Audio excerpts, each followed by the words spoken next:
Bapak Ibu yang saya kasihi dalam Tuhan kita Yesus Kristus.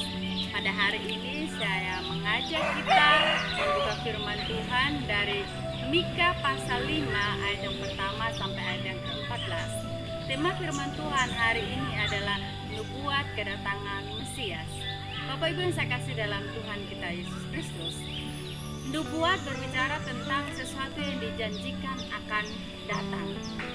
Nah, hari ini firman Tuhan berbicara kepada kita bahwa kita menubuatkan akan datang seorang juru selamat yang sudah dinubuatkan oleh firman Tuhan. Bahkan berabad-abad sebelumnya para rasul, para nabi menubuatkan hal itu akan terjadi. Dan di sini bangsa Israel menanti-nantikan dengan penuh sungguh-sungguh, dengan penuh kesabaran bahwa akan datang juru selamat. Nah, juru selamat dan dinantikan itu ada punya ciri khusus yang sudah digambarkan atau dinubuatkan oleh firman Tuhan pada hari ini.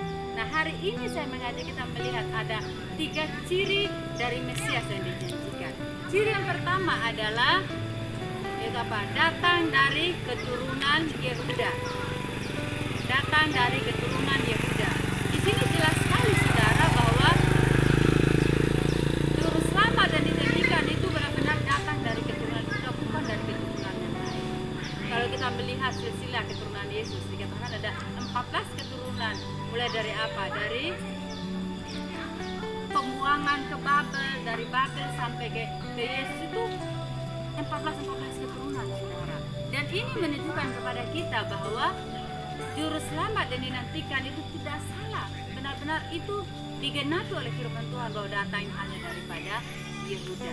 Bapak Ibu yang saya kasih dalam Yesus Kristus, juru selamat yang kita nantikan, seperti kita hari ini masuk minggu pertama ya dalam sejarah gereja ya, yaitu minggu pertama Advent. Kita menantikan akan datangnya juru selamat dan benar-benar itu tergenapi oleh firman Tuhan. Bapak Ibu yang saya kasih dalam Yesus Kristus, apa yang sedang saudara nantikan saat ini? Apakah engkau juga sedang menantikan datangnya juru selamat?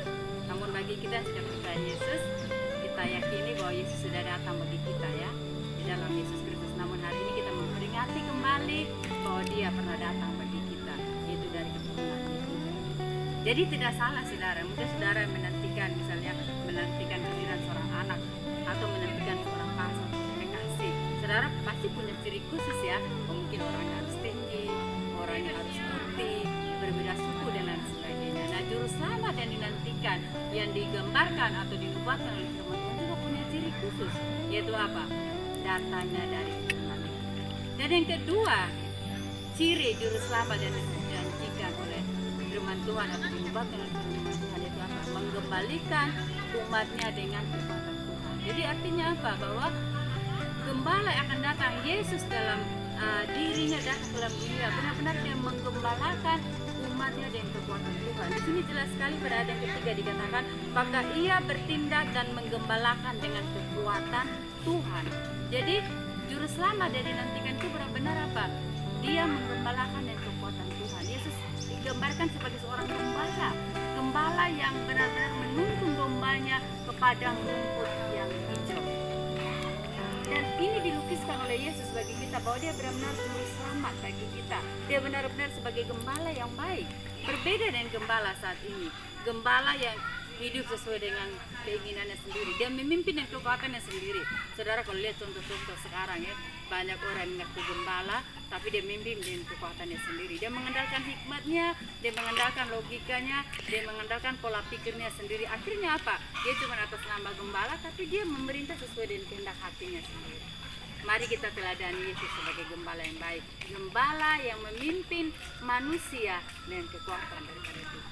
Dan yang ketiga, ciri gembala atau ciri Mesias yang dijanjikan oleh firman Tuhan hari ini yaitu apa? Dia menggembalakan dan membebaskan umatnya dari musuh dan berhala. Di sini firman Tuhan jelas sekali bahwa dikatakan apa? Bangsa Israel punya musuh yaitu apa? Yaitu bangsa Asyur. Bangsa Asyur yang apa? Ketika Asyur masuk ke negeri kita dikatakan bahwa apabila ia menginjak tanah kita, maka ia akan membangkitkan melawan dia 7 gembala bahkan 8 manusia. Artinya apa di sini? Bahwa Tuhan menjanjikan bagi bangsa Israel bahwa Dia akan menjanjikan seorang gembala yang akan apa? Membebaskan mereka dari musuh. Musuh bangsa Israel saat itu Asur. Dan mereka juga punya berhala, yaitu apa? Baal.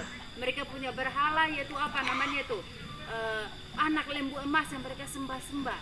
Nah, Bapak Ibu yang saya kasih dalam Yesus Kristus, apa yang menjadi musuh kita hari ini? Musuh kita yang terbesar itu diri kita sendiri. Mengapa dikatakan diri kita sendiri? Karena kita harus menanggalkan egonya kita.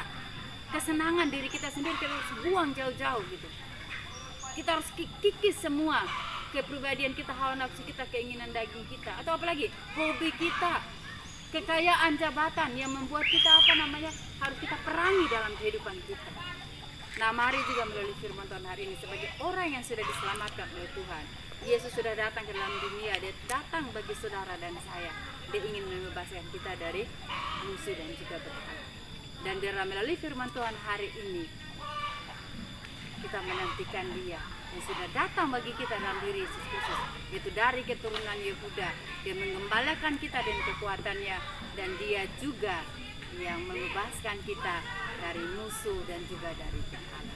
Kiranya firman Tuhan memberkati kita pada pagi hari ini. Tuhan berkati.